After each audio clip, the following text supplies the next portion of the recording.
have a Cassante as our final lock-in for PSG, so that tank top lane, and you anticipate the Tol2, this guy likes a tank. This guy loves a Malphite. This guy loves a Sion. Yeah, the holding of the counter pick here for Tol2 is definitely not for a crazy counter pick carry to come in. It is to make sure that Aji cannot get a good counter pick against him. The fact that he's more likely to take some of those carry picks, so by saving it for the last pick, you force this kind of tank first tank up in the top side.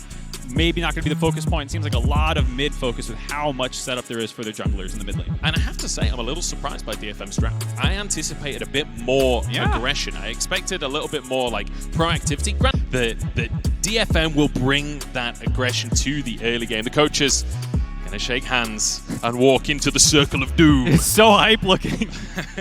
It's like the analyst's favorite kind of play, like, oh, the map movement, it's so beautiful. Yeah. They spot the enemy jungler, they move to the weak side to overload it for plays. And that's why people are so excited about this team, is they play good fundamental League of Legends to find ways to get advantages that aren't just about 1v1ing your opponent in lane or winning some skirmish around a neutral objective. But now, starting off, speaking of neutral objectives, that Herald top side. Junja still on the play, Woody alongside him.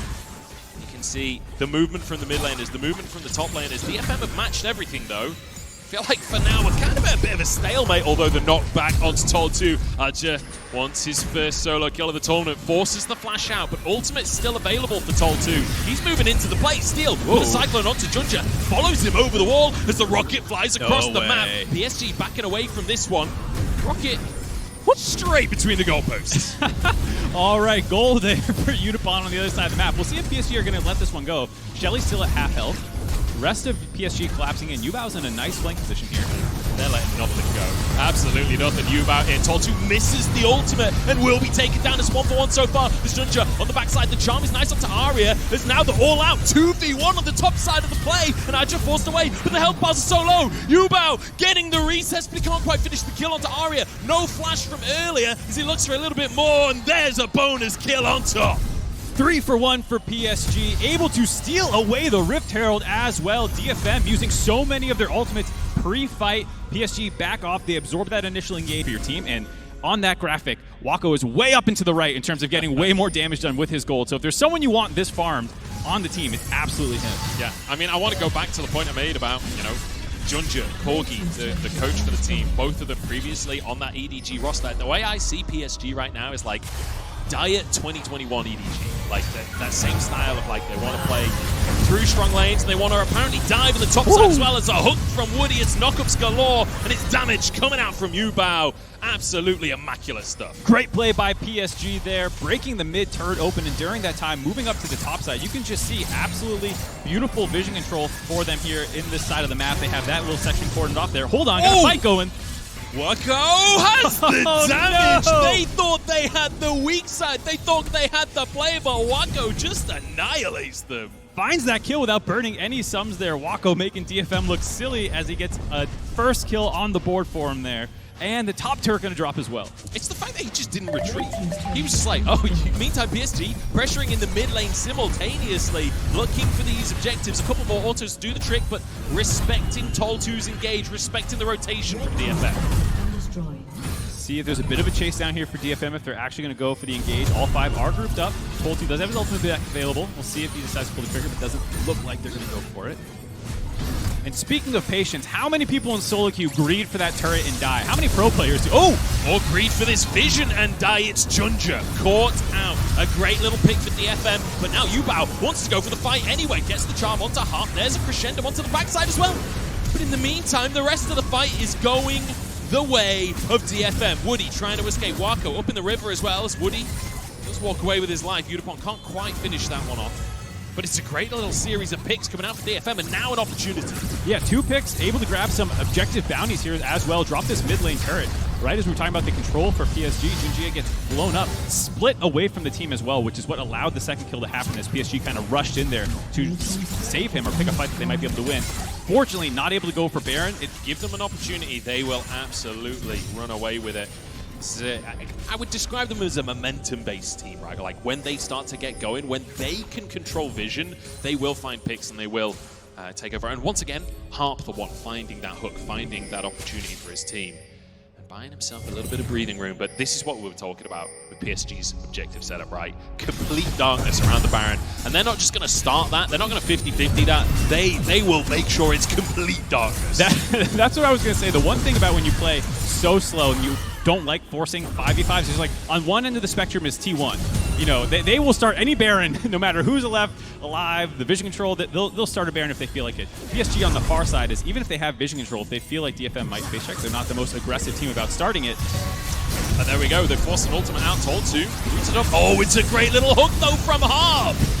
It's a crescendo of clappage as he finds himself that hook, and Steel follows up for a little bit more. Adja hooked again. Harp is on a roll right now. It's a power chord coming He's out through as Junja trying to escape. Adja somehow gets away with his life though, and now DFM could be in trouble because Wako free firing, and it's Yubao on the top side of the play. Steel trying to escape with Arya, but Yubao wants to chase them down. The charm is there. A double for Wako.